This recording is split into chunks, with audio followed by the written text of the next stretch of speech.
ጤና ይስጥልን እንደምን አምሽታችኋል ውድ ተመልካቾቻችን ከአባይ ቴሌቪዥን የሚተላለፍላችሁ የዕለተ ማክሰኞ ሐምሌ 14 ቀን 2018 ወደ ዜናችን ተጀምሯል። በምሽቱ የዜና ወጃዎቻችን በርካታ ዘገባዎችን ወደ እናንተ እናደርሳለን። ዜናውን እየበራው ራቢያ ከደር ከእናንተ ጋር ቆይታ አደርጋለሁ። አብራችሁን ቆዩ። በመጀመሪያ ክፍለ ጊዜ የመረጃ ጥንቅር ሰዓታችን አዲስ አበባ መሬት ታጥሮ የሚቀመጥባት ከተማ አይደለችም ያሉት ከንቲባ አዳነች አቤቤ በሁለት ወራት ውስጥ መሬት አጥረው ባስቀመጡ አካላት ላይ እርምጃ እንደሚወሰድ መግለጻቸውን ከ50 በላይ ገለልተኛ ታዛቢዎች የተሳተፉበት የሀገራዊ ምክክር ጉባኤ የምክክር ሂደቱ ዛሬም ቀጥሎ መዋሉን ኮሚሽኑ መግለጹን እንዲሁም በትግራይ ክልል ያለው ውጥረት ሲቀጥል የህወሓት ቡድን ከውጭ ኃይሎች ጋር በመሆን ጦርነትን ለመክፈት እየተዘጋጀ መሆኑን በመግለጫ ማወጁን የተመለከቱ መረጃዎችን ይዘናል። አብራችሁን ቆዩ። አዲስ አበባ መሬት ታጥሮ የሚቀመጥባት ከተማ አይደለችም ያሉት ከንቲባ አዳነች አቤቤ በሁለት ወራት ውስጥ መሬት አጥረው ባስቀመጡ አካላት ላይ እርምጃ እንደሚወስዱ ገለጹ። ታጥረው ያለምንም አገልግሎት በተቀመጡ መሬቶች ላይ አስፈላጊውን ማጣራት በማካሄድ በሚከተሉት ሁለት ወራት ውስጥ ጥብቅ እርምጃ እንደሚወሰድ የአዲስ አበባ ከተማ አስተዳደር ከንቲባ ወይዘሮ አዳነች አቤቤ ተናግረዋል። ወይዘሮ አዳነች አቤቤ የከተማ አስተዳደሩን የ5 ዓመት ስትራቴጂካዊ ዕቅድና የ2018 በጀት ዓመት አፈጻጸም ግምገማ ማጠቃለያ መድረክ ላይ ለተነሱ ጥያቄዎች ምላሽ በሰጡበት ወቅት ነው ይህንን ያሉት። አዲስ አበባ መሬት ታጥሮ የሚቀመጥባት ከተማ እንዳልሆነች ከዚህ ቀደም መግባባት ላይ ደርሰናል ያሉት ከንቲባ ይህንን ስምምነት ጥሰው ድጋሜ አጥረው የሚያስቀምጡ አካላት ምንም አይነት ተጨማሪ ድል ሊሰጣቸው አይገባም ሲሉም ተናግረዋል። በመሆኑም ይህንን ተላልፈው መሬት አጥረው ባስቀመጡ አካላት ላይ በሁለት ወራት ውስጥ እርምጃ እንወስዳለን በማለትም አስጠንቅቀዋል። በአጠቃላይ መሬት ላይ ታጥሮ የተቀመጡ መሬቶች በሚቀጥለው ሁለት ወር ተጣርቶ እርምጃ እንወስዳለን። መሬት ታጥሮ የሚቀመጥበት ከተማ እንዳይሆን ከተስማማን ቆይተናል። ድጋሚ ያጥረው የሚያስቀምጡ በምንም አይነት እድል ሊሰጥ አይገባም። ከንቲባ አዳነች በመዲናዋ የሰላምና ደህንነት ሁኔታ ዙሪያ ማብራሪያ የሰጡ ሲሆን በአዲስ አበባ ምንም አይነት የደህንነት ስጋት ሳይፈጠር በርካታ አገር አቀፍና ዓለም አቀፍ ሁነቶች በሰላም መጠናቀቃቸውንም ገልጸዋል። ከሰላም አንጻር አዲስ አበባ ሰላም ኮሽ ሳይል በዚህ አይነት ሁኔታ ሰላማዊ ሆና ዓለም አቀፍ ኩነቶችን አገር አቀፍ ኩነቶችን የህዝባችንን በሰላም ወጥቶ መግባትና የደህንነት ስጋቶችን በማስቀረት የተሰሩ ስራዎች በተለይ ማህበረሰብ አቀፍ ከመሆኑ አንጻር ተጠናክሮ መቀጠል ያለበት ትልቅ እድገት የሚያሳየ ነው። የአፍሪካ ኢኮኖሚክ ኮሚሽን ባወጣው ጥናት መሰረት በአፍሪካ መልካም አሰራር አላቸው ከተባሉ 6 ከተሞች መካከል የአዲስ አበባ ገቢዎች ቢሮ በአሰራር ደረጃ አንደኛ ወጥቷል ያሉ ሲሆን ለሌሎች ሀገራት ጭምር ልምድ የሚያካፍልበት ደረጃ ላይ ደርሷል ሲሉም ይፋ አድርገዋል። ከ50 በላይ ገለልተኛ ታዛቢዎች የተሳተፉበት የሀገራዊ ምክክር ጉባኤ የምክክር ሂደቱ ዛሬም ቀጥሎ መዋሉን ኮሚሽኑ ገለጸ። ትናንት ሰኞ ሐምሌ 13 ቀን በቡድን ተከፋፍለው መመካከር የጀመሩት የሀገራዊ ምክክር ጉባኤ ተመካካሪዎች ዛሬም በየቡድናቸው በመሆን መመካከር መቀጠላቸውን የኢትዮጵያ ሀገራዊ ምክክር ኮሚሽን አስታውቋል።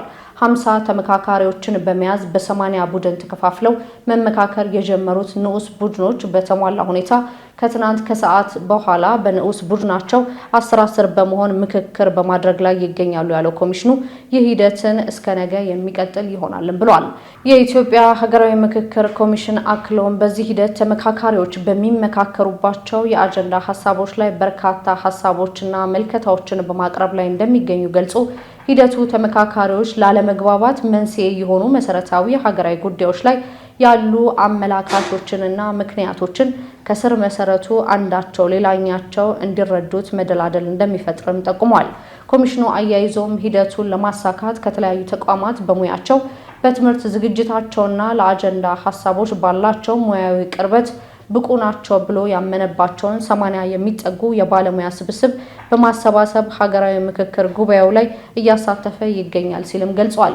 የባለሙያዎች ስብስብ በአጀንዳ ነጥቦች ላይ ለሚፈጠሩ ብዥታዎች ማብራሪያ በመስጠት ሂደቱን በመደገፍ ላይ እንደሚገኝ ኮሚሽኑ አስታውቋል። የሀገራዊ ምክክር ኮሚሽን አክሎም በዚህ ሀገራዊ ምክክር ጉባኤ የተለያዩ የሀገር ውስጥ ተቋማት ሂደቱን ለመታዘብ ለኮሚሽኑ ጥያቄ ባቀረቡበት መሰረት ከኢትዮጵያ ሲቪል ማህበረሰብ ድርጅት ጥምረት፣ ከተለያዩ የሙያ ማህበራት፣ ከኢትዮጵያ ሰብአዊ መብቶች ጉባኤና ከኢትዮጵያ ሰብአዊ መብቶች ኮሚሽን የተውጣጡ ከ50 በላይ ገለልተኛ ታዛቢዎች የምክክር ሂደቱን እየታዘቡ እንደሚገኙም ገልጸዋል።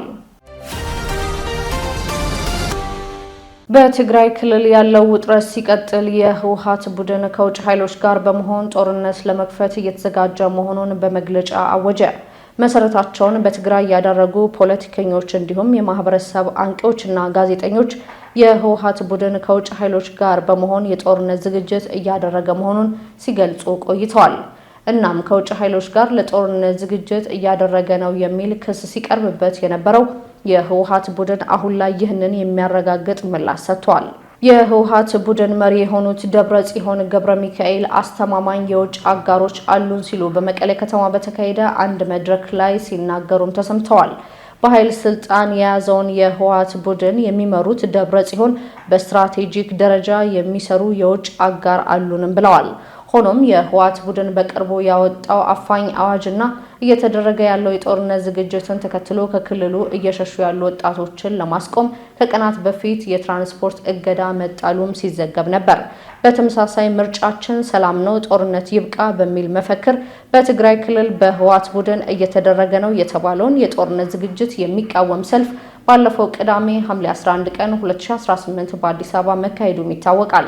ይህ በትግራይ የሰላም ለውጥ ምክር ቤት አስተባባሪነት በአዲስ አበባ የተካሄደው ሰልፍ በሌሎች የኢትዮጵያ አካባቢዎች እንደሚደገምም ተገልጿል። ከዚሁ ጋር በተያያዘ የአማራ ብሔራዊ ንቅናቄ አብን የትግራይ ህዝብ ለዘላቂ ሰላምና ለሰብአዊ ደህንነት መረጋገጥ የሚያደርገውን ትግል አበረታታለሁ ሲል ባወጣው አጭር መግለጫ ላይ አስታውቋል። አብን በመግለጫው አሁን ላይ የትግራይ ህዝብ የህወሓትን አውዳሚና ጸረ ህዝብ ስርዓትን በመለወጥ ሰላሙን ለማረጋገጥና ሁለንተናዊ ነጻነቱን ለመቀናጀት የሚያደርጋቸውን የሰላማዊ ትግል እንቅስቃሴዎች ያለ ቅድመ ሁኔታ እደግፋለሁ ብለዋል። የተወደዳችሁ ተመልካቾቻችን እየተከታተላችሁ ያላችሁት ከአባይ ቴሌቪዥን የአውደ ዜና የመረጃ ሰዓታችን አሁንም ቀጥሏል። ወደ ሁለተኛ ዙር የመረጃ ጥንቅራችን ስናልፍ ደግሞ 60 ስደተኞችን ለሞት ዳርገዋል የተባሉ 17 ህገወጥ የሰዎች ዝውውር ተጠርጣሪዎች በቁጥጥር ስር መዋላቸውን ፖሊስ ማስታወቁን እንዲሁም የፈሳሽ ጭነት ትራንስፖርት ባለንብረቶች የአገልግሎት ታሪፍ እንዲሻሻል ያቀረብነው ጥያቄ ምላሽ ባለማግኘቱ ከገበያው የመውጣት ስጋት ላይ ወድቀናል ማለታቸውን ጨምሮ ሌሎች መረጃዎችን ዘነበ ህሎፍ እንደሚከተል ያስደምጠናል። 60 ሰዎችን ለሞት ዳርገዋል የተባሉ 17 ህገወጥ የሰዎች ዝውውር ተጠርጣሪዎች በቁጥጥር ስር መዋላቸውን ፖሊስ አስታወቀ።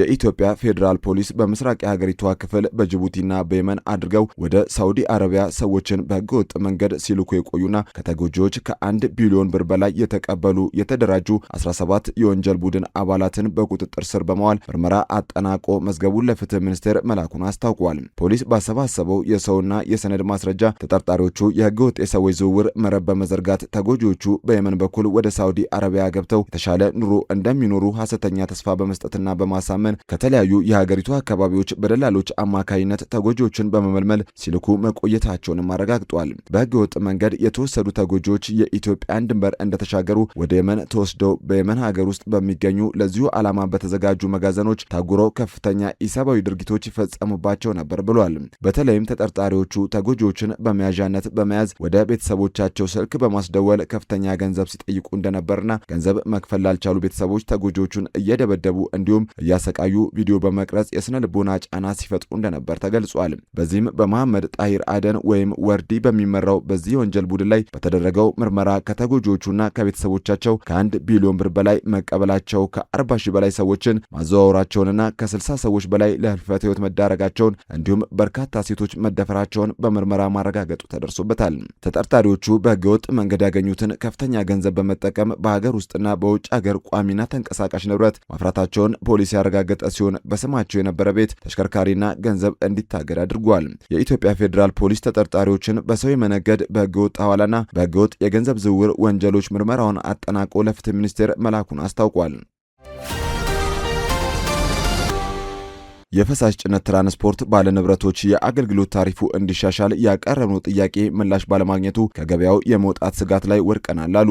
የፈሳሽ ጭነት ትራንስፖርት ባለቤቶች በየዕለቱ እየናረ ያለውን አጠቃላይ ወጪ ተቋቁመን ስራችንን በአግባቡ ለመስራትና ተገቢውን አገልግሎት ለመስጠት እንዲያስችለን የማጓጓዣ ታሪፍ ክለሳው በጥናቱ ግኝት መሰረት በአፋጣኝ ጸድቆ በስራ ላይ እንዲውል እንዲደረግልን ሲሉ ጠይቀዋል። ይህ ጥያቄ የቀረበው የኢትዮጵያ የፈሳሽ ጭነት ትራንስፖርት ባለንብረቶች ማህበር እያጋጠሙ ባሉ ችግሮች ዙሪያ በዛሬው ዕለት ከባለንብረቶች ጋር ውይይት ካደረገ በኋላ ባወጣው መግለጫ ሲሆን 3 አስቸኳይ መፍትሄ ይፈልጋሉ የተባሉ ጥያቄዎች ቀርበዋል። የፈሳሽ ጭነት ትራንስፖርት ባለቤቶች ሀገርና መንግስት የጣለብንን ኃላፊነት በመወጣት አልፎ አልፎም በሰላም አፍራሾች ምክንያት በሹፌሮቻችንና በንብረታችን ላይ የሚያጋጥመንን የእንቅስቃሴ እንቅፋት ተቋቁመን መጓጓዝና መድረስ የሚገባውን የነዳጅ ምርት በማድረስ ላይ እንገኛለን ብለዋል።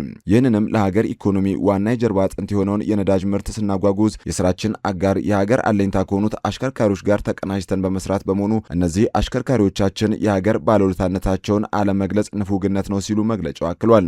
መፍትሄ ይሰጠን በሚል በቀረበው የአቋም መግለጫ በቀዳሚነት የተሰጠው የፈሳሽ ጭነት አገልግሎት ታሪፍ ጉዳይ ሲሆን በየዕለቱ እየናረ ያለውን አጠቃላይ ወጪ ተቋቁመን ስራችንን በአግባቡ ለመስራትና ተገቢውን አገልግሎት ለመስጠት እንዲያስችለን የማጓጓዣ ታሪፍ ክለሳው በጥናት ግኝቱ መሰረት በአፋጣኝ ጸድቆ በስራ ላይ እንዲውል እንዲደረግልን ሲሉ ባለ ንብረቶቹ ጠይቀዋል። ሁለተኛው ነጥብ በአፋር ክልላዊ መንግስት በኩል ሾፌሩ በጉዞ ላይ እያለ ከጫነው ነዳጅ ላይ ሲሸቅብ ይዘናል በሚል ስለተፈጸመው የመውረስ ተግባር ሲሆን መግለጫው ያለ ሕግ ሾፌር ቀሽቦ ከሆነ በሌብነት ወንጀል መጠየቅ ሲገባው ለከፍተኛ ድህነትና ኪሳራ እየዳረገ ያለውን በተሽከርካሪው ላይ የተጫነውን የመንግስት ነዳጅ መውረስ ተግባር በአፋጣኝ እንዲቆም ሲል ጠይቋል። በተጨማሪም ቀደም ሲል ተሽከርካሪዎች መድረሻ ቦታ ላይ መድረስ በሚገባቸው ጊዜ አልደረሱም በሚል በኩባንያዎች ላይ የተጣለው የገንዘብ ቅጣት እርምጃው የተወሰደው በአግባቡ ሳይጣራ ነው የሚለው መግለጫው በሚኒስቴር ደረጃ በይቅርታ ደብዳቤ እንዲታለፍ ቢወሰንም ሂደቱ እየተጓተተ የተያዘው ገንዘቡ ተመላሽ ባለመደረጉ እንዲመለስልን ሲል ጠይቋል። በዱር እንስሳት ላይ የሚፈጸሙ ወንጀሎች ከጊዜ ወደ ጊዜ ውስብስብ እየሆኑ መምጣታቸው ተጠቆመ። የኢትዮጵያ የዱር እንስሳት ባለስልጣን የተመሰረተበትን 60ኛ ዓመት የኢዮቤልዩ ማጠናቀቂያ በዓል በአድዋ ሙዚየም አክብሯል። በዚሁ መርሃ ግብር ላይ የኢትዮጵያ የዱር እንስሳት ጥበቃ ባለስልጣን ዋና ዳይሬክተር ኩመራ ዋቅጅራ ብሔራዊ ፓርኮችን ከሰው ሰራሽ ችግሮች ለመታደግ የተቀናጁ ስራዎች ሲከናወኑ መቆየቱን ተናግረዋል። በተለይም ለህገወጥ አደን፣ ለእሳት አደጋና ለግጦሽ የተጋለጡ ተራራዎችና ብሔራዊ ፓርኮች ችግሮችን ከመሰረቱ ለመፍታት ከባለድርሻ አካላት ጋር የተሰራ መሆኑን ዋና ዳይሬክተሩ ጠቁመዋል። በዱር እንስሳት ላይ የሚፈጸሙ ወንጀሎች ከጊዜ ወደ ጊዜ ውስብስብ እየሆኑ መምጣታቸውን የጠቆሙት ዋና ዳይሬክተሩ ከወንጀል ፈጻሚዎች ቀድሞ ለመድረስ የብዝሃ ህይወት ጥበቃ ባህልን ማጠናከር፣ ዘመናዊ ቴክኖሎጂን መጠቀምና የባለሙያዎችን አቅም ማሳደግ አስፈላጊ መሆኑንም አንስተዋል። ህገወጥ አደን፣ ደን ጭፍጨፋ፣ ህገወጥ ሰፈራ፣ በአንዳንድ ጥበቃ ቦታዎች አካባቢ የጸጥታ ሁኔታ ለመረጋጋት፣ በሰውና በዱር እንስሳት መካከል የሚፈጠር ግጭትና የአየር ንብረት ለውጥ አሁንም በጋራ መፍታት የሚገቡ ተግዳሮቶች ናቸው። እነዚህ ሰው ሰራሽና ተፈጥሯዊ ጫናዎችም መተኪያ የሌላቸውን የዱር ህይወት ሀብቶቻችን ላይ ከፍተኛ የህልውና አደጋ ደቅነዋል። የሀገራችን ልዩ ምልክት የሆነው ዋልያ የእነዚህ ችግሮች ሰለባ ከሆኑትና የህልውና አደጋ ከተጋረጡበት ውድ ሀብታችን መካከል አንዱ ነው። ስለሆነም በቀጣይ በተባበረ ክንድ ከትናንቱ እንዲሁም ከዛሬው በተሻለ የህግ ማስከበር ማጠናከር፣ ዘመናዊ ቴክኖሎጂዎችን በስፋት መጠቀም፣ የአካባቢ ማህበረሰብንና ዋና ተጠቃሚና ባለቤት ማድረግ፣ ከአጋር ተቋማት ጋር ያለንን ትብብር ማጠናከር፣ ጥናትና ሳይንሳዊ ምርምርን ማጎልበት የወደፊቱ የጥበቃ ስራችን መሰረታዊ አቅጣጫዎች ናቸው። በመርሃ ግብሩ ላይ የተገኙት የኢፌዴሪ ፕሬዝዳንት ታዬ አጽቀሥላሴ ኢትዮጵያ በተፈጥሮ ጸጋ የታደለች መሆኗን አስታውሰው የዱር እንስሳት ሀብት የህዝብ ሀብት በመሆኑ ሁሉም ይህንን ሀብት የመጠበቅ ሀገራዊ ኃላፊነት አለበት ብለዋል። የዱር እንስሳትን መጠበቅ የአንድ ተቋም ብቻ አይደለም፣ የጋራ ስራችን ነው ያሉት ፕሬዝዳንቱ የተፈጥሮ ሀብት ጥበቃ የምርጫ ሳይሆን የህልውና ጉዳይ በመሆኑ የዱር እንስሳት ጥበቃን በማጠናከር ለሀገር ኢኮኖሚ የሚያበረክተውን አስተዋጽኦ ማሳደግ እንደሚቻል ጠቁመዋል። ፕሬዝዳንት ታዬ አክለውም ሳንፈልግ በተነሱ የውስጥ ግጭቶች እንዲሁም ሌሎች ጦርነቶች ምክንያት የተፈጥሮ አቅማችንን አመናምኑታል ሲሉ ተናግረዋል። በዱር ህይወት ልማትና ጥበቃ ረገድ ሀገራችን ከአፍሪካ አህጉር ከቀዳሚዎቹ መካከል አንዷ እንደነበረች ይታወቃል። ይሁን እንጂ እርምጃችንም በሚገባው ልኬታ ባለመጓዙ ልንደርስበት ወደሚገባው ከፍታ ሳንሸጋገር ቆይተናል። ይህን ታላቅ ጉዳይ በየጊዜው በያዝ ለቀቅ ትርጉም ባለው ቅድና ስልት ባለመከናወናችን ይባሱኑ እንደ ትርፍ ጉዳይ በመቁጠር በአግባቡ ሳንይዘው በመቆየታችን የተፈጥሮ ሀብታችን መመናመን ምክንያት ሆኗል። በየዘመናቱ ሳንፈልገው ሳናስበው የሚከሰቱ ግጭት በእኛ የዘመን ልኬታ ሳይቀር ያሳደሩብን ከባድ ጫና አያሌ ውድ ሀብቶቻችን እንድናጣ አድርጓል። የኢትዮጵያ የዱር እንስሳት ጥበቃ ባለስልጣን ባለፉት 60 ዓመታት በጥበቃ ቦታዎችና በዱር እንስሳት መኖሪያ አካባቢዎች የሚከሰቱ የሰውና የዱር እንስሳት ግጭቶችን በመጠበቅ በርካታ ስራዎችን እያከናወነ መቆየቱ በመርሃ ግብሩ ላይ ተገልጿል። በዝርዝር ወደ ያዝነው መረጃ ስናልፍ ደግሞ አሜሪካና ኢራን የእርስ በርስ ጥቃቶችን እየፈጸሙ ባለበት በዚህ ወቅት ፓኪስታን የዲፕሎማሲ ጥረቷን አጠናክራ መቀጠሏ ተነገረ። ኢራንና አሜሪካ የእርስ በርስ ጥቃቶች እየተባባሱ በመጡበት ወቅት ፓኪስታን ሀገራቱ ወደ ድርድር ለመመለስ የምታደርገው ጥረት አጠናክራ መቀጠሏ ተነግሯል። ይሁን እንጂ ጦርነቱ እየተስፋፋ በመምጣቱ በሆርሙዝ ያለው ውጥረት የኃይል አቅርቦትና የዓለም ኢኮኖሚ ላይ ስጋትን ፈጥሯል። ዘሩፋይል ሀብታሙ በኢራንና አሜሪካ መካከል ከፈረሰው ጊዜ ስምምነት በኋላ ውጊያው ለ10ኛ ቀን ሲቀጥል ዲፕሎማቶች ስምምነቱን ለማዳን ጥረቶችን ቀጥለዋል። ነገር ግን የአሜሪካ ጦር በኢራን ላይ ለ10 ተከታታይ ምሽቶች የሰነዘረውን ጥቃት እንዳጠናቀቀ ማስታወቁም አይዘነጋም። የኢራን ውስጥ ጉዳይ ሚኒስትር እስካንዳር ሞሞኒ ወደ ፓኪስታን ያደረጉት ጉብኝት የዲፕሎማሲ ጥረቶች እየተጠናከሩ መሆናቸውን ቢያመላክትም ጦርነቱን ለማቆም ምን አይነት አዲስ ስምምነት ላይ ሊደረስ እንደሚችል ግልጽም አይደለም። በሆርሙዝ ባለሰላጤ የመርከቦች እንቅስቃሴ በአብዛኛውም ቆሟል። ሁለቱ ሀገራት በአካባቢ በሚገኙ በሚሊዮኖች የሚቆጠሩ ሰዎች የሚጠቀሙባቸውን የሲቪል መሰረተ ልማቶችን እያነጣጠሩ ነው። የአሜሪካ የአየር ጥቃቶች ቴህራን በሆርሙዝ ባለሰላጤ ላይ ያለውን ቁጥጥር እንድትለቅም አላስገድዳትም። ከጦርነቱ በፊት የዓለም የተፈጥሮ ጋዝ 20% ገደማ በዚሁ መስመር ይጓዝም ነበር። አሜሪካ ዛሬ ማክሰኞ እንደገና በኢራን ላይ የአየር ጥቃቷን ሰንዝራለች። ኢራን በባለሰላጤ ውስጥ አንድ የነዳጅ መርከብ በመምታቷ የመርከቡ ሰራተኞች መርከቡን ለመተው ተገደዋል። ይህ የጥቃት መባባስ የዘይት ዋጋን ከፍ አድርጎታል። የብሬንት ዘይት ዋጋ በበርሜል $90 ገደማ ሲደርስ በአሜሪካ የመደበኛ ቤንዚን ዋጋም በጋሎን $4 ደርሷል። ይህም ከመካከለኛው ጊዜ ምርጫ በፊት በአሜሪካውያን ላይ ተጨማሪ የኑሮ ጫና እያሳደረ ነው ሲል አሶሺየትድ ፕሬስ አስነብቧል። የአሜሪካ ውጭ ጉዳይ መስሪያ ቤት ለዜጎቹ በወጣው ማስጠንቀቂያ ኢራንና ኢራን የሚደግፉ ቡድኖች በውጭ ያሉ የአሜሪካ ጥቅሞችን ወይም ከአሜሪካ ጋር የተያያዙ ቦታዎችን ሊያነጣጥሩ ይችላል ብሏል። ሞሞኒ ከፓኪስታን ጦር አዛዥ ፊልድ ማርሻል አሲም ሙኒር ጋር መገናኘታቸውን በዝግ በሮች ውይይት የተካሄዱትን ውይይቶች የሚያውቁ ሁለት ባለስልጣናት ገልጸዋል። ከዚያም ከጠቅላይ ሚኒስትር ሼባዝ ሻሪፍ ጋር ተገናኝተዋል። የፓኪስታን ፖለቲካ አመራርና ሙኒር ባለፈው ወር በአሜሪካና በኢራን መካከል የተደረሰውን ጊዜያዊ ስምምነት ለማደራደር ቁልፍ ሚናም ተጫውተዋል። አሁንም ሁለቱን ወገኖች ወደ ድርድር ጠረጴዛ ለመመለስ እየጣረችም ነው። የአሜሪካው የውጭ ጉዳይ ሚኒስትር ማርኮ ሩቢዮ አሜሪካ ከኢራን ጋር ለመደራደር ክፍት ናት፣ ነገር ግን ድርድሩ እውነተኛ መሆን አለበት ብለዋል። የአሜሪካ ማዕከላዊ ጦር የኢራንን ጦር አዛዥ ማዕከላት የባህር አቅም የሚሳኤልና የድሮን ማስወንጨፊያዎችን እንዲሁም የአየር መከላከያ ስርዓቶችን መምታቱን ገልጿል። በኢራን መንግስት መገናኛ ብዙሃን ዘገባዎች መሰረትም በፋርስ፣ ሆርሙዝ፣ ጋን፣ ኢላም፣ ከርማን እንዲሁም በሌሎች የሀገሪቱ ግዛቶች ውስጥ ፍንዳታዎችም ተሰምተዋል። ኢራን በመካከለኛው ምስራቅ የሚገኙ የአሜሪካ ወታደራዊ ተቋማት ላይ ጥቃትም ሰንዝራለች። ዮርዳኖስ ጦር እንዳስታወቀው ኢራን 5 ድሮኖችንና 3 ሚሳኤሎችን እንደተኮሰችም ገልጿል። ሁሉም የአየር ላይ ጥቃቶች ተመተው ተደምስሰዋል ሲል ጦሩ አክሏል። በባህሬን ውስጥም የሚሳኤል ማስጠንቀቂያ ደወሎችም ተደምጠዋል። የኩዌት መንግስት ደግሞ ኢራን ለ4ኛ ቀን በተከታታይ የጨው ውሃ ማጣሪያና የኃይል ማመንጫ ተቋማትን መምታቷን ገልጿል። በዚህም የአየር ላይ ጥቃት እሳት ተነስቶም ጉዳት ደርሷል ሲልም መግለጫው አክሏል። ከኩዌት የመጠጥ ውሃ 90% የሚገኘው ከጨው ውሃ ማጣሪያ ተቋማት በመሆኑ እነዚህ ጥቃቶች ለሀገሪቱ ሕዝብ ከባድ ስጋትንም ፈጥረዋል። ስትከታተሉት የነበረው የዕለተ ማክሰኞ ሐምሌ 14 ቀን 2018 ከአባይ ቴሌቪዥን የአውደ ዜና የመረጃ ሰዓታችን ይህንን ይመስል ነበር። አብራችሁን ስለነበራችሁ ደግሞ ከልብ እያመሰገንን በያላችሁበት መልካም ምሽት።